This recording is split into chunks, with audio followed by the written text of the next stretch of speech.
कहानी की शुरुआत होती है चोरों की एक गैंग से जो एक मेले से $1 मिलियन चुरा कर गाड़ी से भाग रहे थे। अब उनका प्लान था एक ज्वेलरी स्टोर को लूटना। उनके साथ पार्कर नाम का एक आदमी भी था जो काफी तेज तर्रार था, इसलिए ये चोर चाहते थे कि अगली चोरी में पार्कर उनका साथ दे। मगर पार्कर ने इसके लिए मना कर दिया क्योंकि उसे इस गैंग का काम करने का तरीका पसंद नहीं था। जब पार्कर राजी नहीं हुआ तो गैंग के लीडर मेलिंडर ने अपने साथी को बंदूक निकालकर पार्कर को मारने का हुक्म दिया, लेकिन पार्कर ने उसी समय अपने साथ बैठे गुंडे के मुंह पर अपनी कोहनी से जोरदार वार कर दिया। मेलिंडर के आदमी ने उस पर गोली चलाने की कोशिश भी की, मगर इस हाथापाई में गोली ड्राइवर को जा लगी, जिससे गाड़ी इधर उधर जाने लगी। तब मेलिंडर ने मौका देखकर स्टीयरिंग व्हील संभाला और साथ ही पीछे मुड़कर पार्कर की छाती पर गोली दाग दी। अचानक गोली लगने पर पार्कर गाड़ी की खिड़की तोड़कर बाहर कूद गया। पार्कर बुरी तरह जख्मी हो चुका था और उसके पूरे शरीर से खून बह रहा था, पर मेलिंडर अब भी चुप नहीं बैठा। उसने अपने चेले को बाहर जाकर पार्कर का काम तमाम करने को कहा।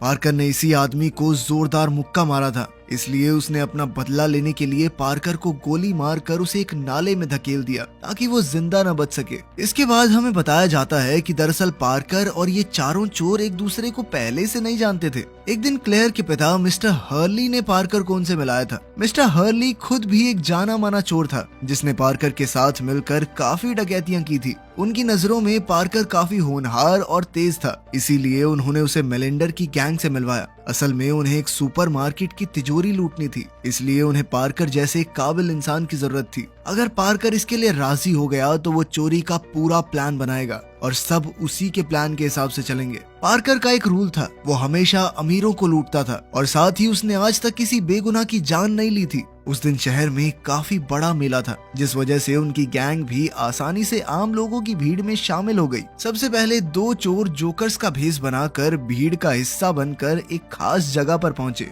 फिर उन्होंने कपड़े से सब कुछ ढक दिया ताकि कोई अंदर न झांक सके। इसके बाद एक आदमी ने वॉल पैनल निकाला और अंदर घुस गया। ये जगह तिजोरी के बिल्कुल नीचे थी। अपना काम खत्म करते ही उसने आसमान में लाल और हरे बलून उड़ाकर अपने साथियों को इशारा कर दिया। वहीं दूसरी ओर हम देखते हैं कि पार्कर विग लगाकर चर्च के फादर के रूप में वहां पहुंचा था। वो एकदम असली फादर की तरह लग रहा था। उसके भेष से धोखा खाकर एक दुकानदार ने उसे मुफ्त में डार्ट्स खेलने को दे दिए। जब पार्कर ने इनाम जीता तो उसने एक छोटी लड़की को दे दिया, जिससे वो बेहद खुश हुई। उसी समय उनकी नजर उन्हीं बैलून्स पर पड़ी जो उसके साथियों ने उड़ाए थे। अब पार्कर सीधा सिक्योरिटी बूथ पर पहुंचा। जाने से पहले उसने अपने साथी ऑगस्ट से कहा कि उसे लड़कियां ताड़ने की बजाय काम पर ध्यान देना चाहिए। असल में ऑगस्ट पर घोड़ों के तबेले में आग लगाने की जिम्मेदारी थी ताकि सभी पुलिस वाले वहां इकट्ठे हो जाएं और उसके साथ ही आराम से चोरी कर सकें। मगर जैसे ही ऑगस्ट वहां गया तो एक गार्ड ने उसे रोक दिया क्योंकि घोड़े अभी चारा खा रहे थे। तब ऑगस्ट मन ही मन में उसे गाली देकर वहां से चला गया। वहीं दूसरी ओर तिजोरी वाले कमरे में सब पैसे गिन रहे थे, पर किसी को ये भनक नहीं लगी कि मेलिंडर और उसके आदमी जोकर बनकर अंदर घुस आए थे। उसी समय पार्कर फादर के भेष में दो पुलिस वालों से रास्ता पूछने लगा। तभी अचानक जमीन के अंदर से एक जोकर बाहर आ गया और उसने पुलिस वालों पर बंदूक तान दी, लेकिन उसने गोली नहीं चलाई क्योंकि पार्कर ने कहा था कि वो मासूमों की जान नहीं लेंगे। थोड़ी देर बाद पार्कर ने दूसरे पुलिस वाले को बंदी बना लिया और जल्द ही उन्होंने वहां मौजूद सभी लोगों के फोन छीन लिए। तभी अचानक एक पुलिस वाले को डर के मारे अस्थमा अटैक आ गया, तो पार्कर ने उसे शांति से कहा कि वो किसी भी बेगुनाह की जान नहीं लेंगे, इसलिए उसे घबराने की जरूरत नहीं है। पार्कर की समझदारी देखकर मेलिंडर काफी प्रभावित हुआ। फिर उसने एक ब्लो टॉर्च की मदद से तिजोरी का ताला खोला और सारा पैसा अपने बैग्स में भर लिया। तभी अचानक बाहर से जोरदार धमाके की आवाज सुनाई दी। पार्कर और उसके दोनों साथी जानते थे कि ऑगस्ट ने असली प्लान फॉलो नहीं किया, इसीलिए वो उसी समय अलग अलग दिशाओं में भाग निकले। ये सारी ऑगस्ट की गलती थी क्योंकि उसने घोड़ों के तबेले की बजाय कुछ दूर जाकर सूखी घास में आग लगा दी थी। इस इलाके में कुछ बूढ़े लोग नाच गा रहे थे।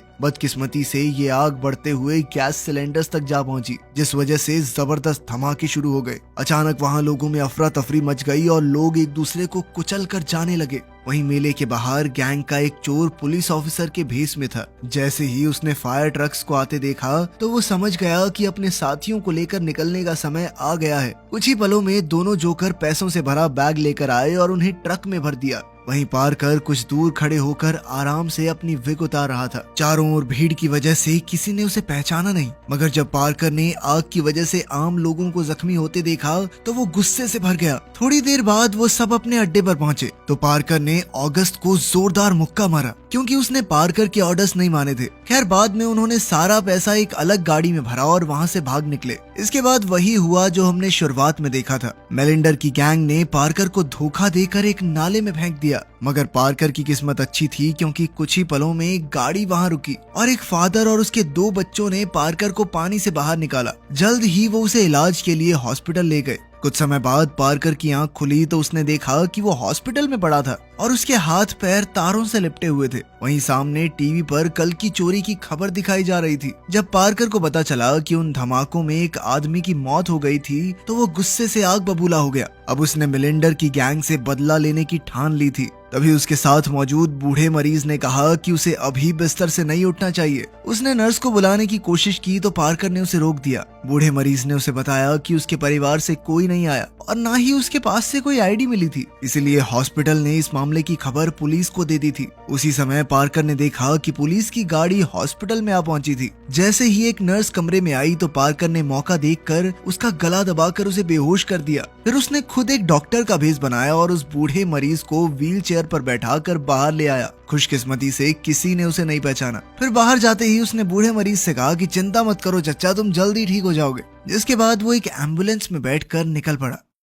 कुछ दूर जाकर उसने एम्बुलेंस में रखी दवाइयों से अपनी मरहम पट्टी की। तब उसे मेलिंडर और उसकी गैंग के विश्वासघात को याद करके इतना गुस्सा आया कि उसने बदला लेने की कसम खाई। कुछ दूर जाने पर शिकार का इलाका आया, जहाँ उसने एक छोटे से होटल के बाहर गाड़ी रोक दी। जैसे ही एक आदमी कमरे से बाहर निकला तो वो अंदर घुसकर नहाने लगा और कुछ हथियार इकट्ठा करके बाहर आ गया। अब उसे एक नई पहचान की जरूरत थी, इसलिए उसने नॉर्टे नाम के एक आदमी को फोन किया। वो किसी भी तरह कागज तैयार करने के लिए जाना जाता था। खैर अब नॉर्टे ने कहा कि इस काम में काफी पैसे खर्च होंगे। पार्कर ने उसी समय हाँ कह दिया क्योंकि कुछ ही पलों में वो सामान गिरवी रखने वाली एक दुकान में चोरी करने वाला था। सबसे पहले उसने बंदूक की नोक पर वहाँ काम करने वाले आदमी को धमकाया, फिर उसके पैर में गोली मारकर उसके साथ चलकर उसकी मदद का नाटक किया। जैसे ही वो स्टोर में पहुंचे तो पार्कर ने कैशियर को भी बंदी बना लिया। वो दोनों चुपचाप उसकी बातें मानते रहे तो पार्कर ने उन्हें कोई नुकसान नहीं पहुंचाया। आखिरकार उसने ढेर सारे पैसे चुराए और बाहर निकलकर एक बूढ़ी औरत की गाड़ी में बैठ गया। कुछ ही समय में वो नॉर्टे के अड्डे पर जा पहुंचा, जहां उसे अलग अलग तरह के नकली कागज बनाने के बारे में बताया गया। मगर पार्कर ने कहा कि मुझे तो आम से कुछ कागज बनवाने हैं। उसने झूठ कह दिया कि ये बस मुझे गाड़ी की इंस्टॉलमेंट भरने के लिए चाहिए। नॉर्टे को उस पर यकीन हो गया और उसने पार्कर को 5 दिन बाद आकर कागज ले जाने को कहा। कुछ समय बाद हम देखते हैं कि पार्कर ने हर्ली को फोन करके सारे मामले की जानकारी दी। जब हर्ली को पता चला कि पार्कर मेलिंडर की गैंग से बदला लेने की फिराक में है तो हर्ली ने उसे इस गैंग के बचड़े में ना पड़ने की सलाह दी। असल में मेलिंडर काफी ताकतवर माफिया डॉन था। ऑगस्ट जो कि उसका शूटर है वो भी एक बहुत मशहूर गैंगस्टर का भांजा है। मगर पार्कर को इस सब से कोई फर्क नहीं पड़ता था। उसने हर्ली से कुछ जानकारी मांगी। हर्ली समझ गया कि अब पार्कर रुकने वाला नहीं है, इसीलिए उसने पार्कर को बॉबी की लोकेशन दे दी। असल में बॉबी ऑगस्ट का भाई है और उसके जरिए गैंग तक पहुंचना आसान होगा। अब पार्कर हर्ली के कहने पर बार में पहुंच गया, पर वहां जाते ही 3 हट्टे कट्टे बाउंसर्स ने उसका रास्ता रोक लिया। लेकिन जब पार्कर ने कहा कि उसके बॉस डैन जिंगर ने उसे बॉबी से बात करने भेजा है तो उन्होंने उसे अंदर जाने दिया। इसके बाद पार्कर ने एक फायर एक्सटिंग्विशर से वार करके सीढ़ियों पर जा रहे आदमी को बेहोश कर दिया और सीधा ऑगस्ट के कमरे में जा घुसा। उसने देखा कि बॉबी मैनेजर पर चिल्ला रहा था तो पार्कर ने पूछा कि इस वक्त ऑगस्ट कहाँ है। बॉबी ने तुरंत अपने गुंडों को पार्कर को पकड़ने का हुक्म दिया, पर पार्कर ने कुछ ही पलों में उन सबकी हड्डी पसली एक कर दी। फिर वो एक बेंच लेकर बॉबी का गला घोंटने लगा और कहा कि अपने भाई का पता बता। उसने मेलिंडर के साथ मिलकर मुझे मारने की कोशिश की थी, लेकिन बॉबी ने कहा कि अगर मैंने अपने गुंडे बुला लिए ना तो वो तुझे छोड़ेंगे नहीं, समझा। इस पर पार्कर ने गुस्से में उसके मुंह पर और जोर से बेंच दे मारा, जिससे बॉबी दर्द के मारे बुरी तरह चिल्लाने लगा और आखिरकार उसने सच उगल दिया कि उसका भाई फ्लोरिडा के पाम बीच पर है। तभी अचानक एक गुंडा वहां पर आ घुसा और उसने पार्कर पर गोली चलाने की कोशिश की, मगर पार्कर एक ही पल में भीड़ में गायब हो गया। अब पार्कर जानता था कि आगे चलकर क्लेयर और हर्ली की जान को खतरा हो सकता है, इसलिए उसने उन दोनों को छिपकर रहने को कहा। पार्कर ने क्लेयर का मन बहलाने के लिए कहीं घूम कर आने को कहा। वहीं दूसरी ओर हम देखते हैं कि पाम बीच पर एक हवेली में सभी गुंडे अपने हथियार तैयार करते हुए अगली डकैती की प्लानिंग कर रहे थे। तभी अगस्त को अपने भाई बॉबी का फोन आया कि पार्कर नाम का एक सन की गंजा आदमी उसकी जान लेने के लिए आ रहा है। ये सुनते ही मेलिंडर ने तुरंत अगस्त के सर पर बंदूक रख दी और उसे अपने माफिया अंकल डैन जिंगर से मदद मांगने को कहा। उसके मुताबिक ऑगस्ट पार्कर की जान लेने में नाकामयाब रहा था, इसलिए ये सारी गलती उसी की है। खैर फिर अगले दिन हम देखते हैं कि जब हर्ली और क्लारा घर से निकलने वाले थे तो एक निशानेबाज घर के बाहर उन पर नजर रखे बैठा था। जब हर्ली अपनी पत्नी को लेने गया तो पीछे क्लारा घर पर अकेली थी और ये आदमी चुपके से अंदर घुस आया। वो धीरे धीरे उसके बेडरूम तक पहुंचा, पर उसकी एक आवाज से क्लारा चौकन्नी हो गई। उसने फटाफट एक छोटा चाकू उठाया और अपने कमरे की खिड़की से फरार हो गई। उसने इस गुंडे की गाड़ी के टायर पंचर कर दिए और फिर रास्ते में उसने पार्कर को फोन करके इस सारी घटना के बारे में बताया। पार्कर ने उसे शांत होकर उसके फिश फार्म पर पहुंचने को कहा। उसने क्लारा से वादा किया कि वो फ्राइडे को आकर उसे ले जाएगा। इसके बाद वो खुद नॉर्टे के अड्डे पर नकली कागज लेने पहुंचा, लेकिन वहां जाकर उसने देखा कि नॉर्टे के अड्डे पर कुछ हत्यारे आ पहुंचे थे, क्योंकि नॉर्टे ने कागज बनाने में उसकी मदद की थी। पार्कर जब अंदर घुसा तो नॉर्टे के आदमी ने उसके सर पर बंदूक तान दी, लेकिन पार्कर ने उस पर ध्यान नहीं दिया। उसने नॉर्टे से कागज मांगे, पर नॉर्टे इस वक्त बेहद गुस्से में था, क्योंकि पार्कर की वजह से वो इस मुसीबत में फंसा था। तभी अचानक पार्कर ने पीछे मुड़कर बंदूक छीन ली और अर्नेस्टो की टांग में गोली मार दी। इसी मौके का फायदा उठाकर एक हत्यारे ने टेबल पर रखी बंदूक उठाने की कोशिश की, पर पार्कर ने उसे भी मौत के घाट उतार दिया। इधर नॉर्टे बुरी तरह डर चुका था, इसीलिए उसने पार्कर के कहने पर उसे कागज दे दिए। नॉर्टे ने उसे ये सारी जानकारी अच्छे से याद करने को कहा। अब पार्कर डैनियल नाम का एक अमेरिकन आदमी बनकर पाम बीच जाकर मेलिंडर की गैंग को खत्म करने के लिए पूरी तरह तैयार था। मगर जाने से पहले उसने नॉर्टे को इन तीनों हत्यारों को ऊपर पहुंचाने का जिम्मा दिया। कुछ देर बाद मिस्टर हर्ली पार्कर से मिलने आए और उसे पाम बीच ना जाने की सलाह दी, क्योंकि वहाँ हर 10 लोगों में से 8 तो पुलिस वाले हैं, इसलिए वहाँ ऐसे पचड़े में पड़ना खतरे से खाली नहीं होगा। हर्ली ने उसे झूठ कह दिया कि मेलिंडर ने उसके हिस्से के पैसे भिजवा दिए थे ताकि पार्कर अपना इरादा बदल दे। हर्ली को लगता था कि पार्कर अकेला डांजिंगर की माफिया गैंग का सामना नहीं कर पाएगा, मगर पार्कर ने उसकी एक न सुनी, क्योंकि बात पैसों की नहीं उसूलों की थी। आखिरकार हर्ली मान गया और उसने कहा कि अगर उसे पुलिस के शक से बचना है तो उसे अच्छे से नाटक करना होगा। अगर उसने वहाँ जाकर किराए पर घर लिया तो पुलिस की नजर जरूर उस पर जाएगी। तब पार्कर ने वहाँ पर एक घर खरीदने का फैसला किया। अगले दिन वो सीधा एक रियल एस्टेट ऑफिस में पहुंचा और एक कंसल्टेंट से कहा कि उसे एक विला खरीदना है। एजेंट लेस्ली ने देखा कि वो काफी अमीर लग रहा था, तो वो काफी खुश हुई और उसने जल्द से जल्द डील फाइनल करने की कोशिश की। असल में लेस्ली का हाल ही में तलाक हुआ था और अब वो पैसों की तंगी की वजह से अपनी माँ के साथ रह रही थी, और तो और अगर उसने इस महीने एक भी घर नहीं बेचा तो उसकी नौकरी तक चली जाएगी। खैर आज वो पार्कर यानी डैनियल को घर दिखाने ले गई। उसने डैनियल को अच्छी तरह घर दिखाने, सब कुछ समझाने में पूरा जोर लगाया, मगर सच तो ये था कि वो लेस्ली का इस्तेमाल करके सिर्फ उस इलाके का मुआयना कर रहा था। वो जानता था कि मेलिंडर $50 मिलियन की चोरी करने वाला है और उसने यहीं घर खरीदा होगा। फिर रास्ते में उसने एक सस्ते घर में दिलचस्पी दिखाई तो लेस्ली समझ गई कि ये कोई गरीब आदमी है जो अमीर होने का नाटक कर रहा है। जब उसने ऑनलाइन चेक किया तो उसके होश उड़ गए, क्योंकि डैनियल के अकाउंट में सिर्फ $25,000 थे। फिर शाम को हम देखते हैं कि पार्कर मेलिंडर और उसकी गैंग के घर में घुस आया था। जब उसने देखा कि सब लोग घर पर ही हैं, तो वो पीछे के गार्डन में छुप गया। जैसे ही गैराज से गाड़ी बाहर निकली तो वो मौका देखकर चुपके से अंदर आ गया। अब वो इधर उधर घूम रहा था, पर उसे कोई दिखाई नहीं दिया। फिर उसने टेबल के नीचे 2 बंदूकें चिपका दी। इसके बाद वो स्टोरेज शेड में पहुंचा तो उसे गैंग के कई हथियार मिले, मगर उसने उन्हें चुराया नहीं बल्कि उनके सेफ्टी कैचेस काट डाले। कुछ ही समय में वो सब कुछ पहले की तरह रखकर गैंग के वापस लौटने से पहले घर से बाहर आ गया। उधर गाड़ी में ऑगस्ट ने कहा कि उसके अंकल ने एक और हत्यारे को भेजा था। तभी हम देखते हैं कि यह हत्यारा नॉर्टे के पास जा पहुंचा और इस बार नॉर्टे की जान बच न सकी। खैर इधर पार्कर ने देखा कि लेस्ली उसका इंतजार कर रही थी। वो जानती थी कि वो एक बहरूपिया है। जल्द ही पार्कर को इसका एहसास हो गया और उसने लेस्ली के बाल पकड़कर उससे पूछा कि वो किस गैंग के लिए काम करती है। लेस्ली ने कहा कि वो अकेली आई है तो पार्कर ने उसे छोड़ दिया। वो जानती थी कि जिन लोगों ने ये हवेली खरीदी है वो गुंडों की गैंग है और पार्कर भी एक गुंडा ही है। अब लेस्ली ने कहा कि वो भी उसके साथ काम करके पैसे कमाना चाहती है, क्योंकि इस बेकार नौकरी से उसका गुजारा तक नहीं हो पा रहा। पार्कर उसकी बात सुनकर हंसने लगा, क्योंकि जो लड़की एक बंदूक तक नहीं पकड़ सकती वो उसके मिशन में क्या मदद करेगी। तब लेस्ली ने कहा कि वो यहाँ के लोगों और इलाके को अच्छे से जानती है, इसीलिए वो उसके काम आ सकती है। अगर वो लेस्ली के साथ होगा तो उसके लिए काम करना काफी आसान हो जाएगा, कोई उस पर शक नहीं करने वाला। उसी पल अचानक पार्कर ने उसे अपने सारे कपड़े उतार कर बाल बांधने को कहा। लेस्ली को लगा कि वो उसके साथ कुछ गलत करना चाहता है, मगर पार्कर उसके शरीर पर सिर्फ टैटू ढूंढ रहा था। खैर अगले दिन वो फिर से कंसल्टेंट और क्लाइंट होने का नाटक कर रहे थे, तो पार्कर ने लेस्ली को बताया कि वो मिलिंडर की गैंग को ज्वेलरी की चोरी करने देंगे और फिर उनकी नाक के नीचे से सारे गहने चुरा कर भाग जाएंगे। पर लेस्ली को डर था कि पार्कर उन्हें जान से मार डालेगा और वो किसी के कत्ल का हिस्सा नहीं बनना चाहती थी, लेकिन पार्कर का कहना था कि वो सब कुछ खुद संभाल लेगा।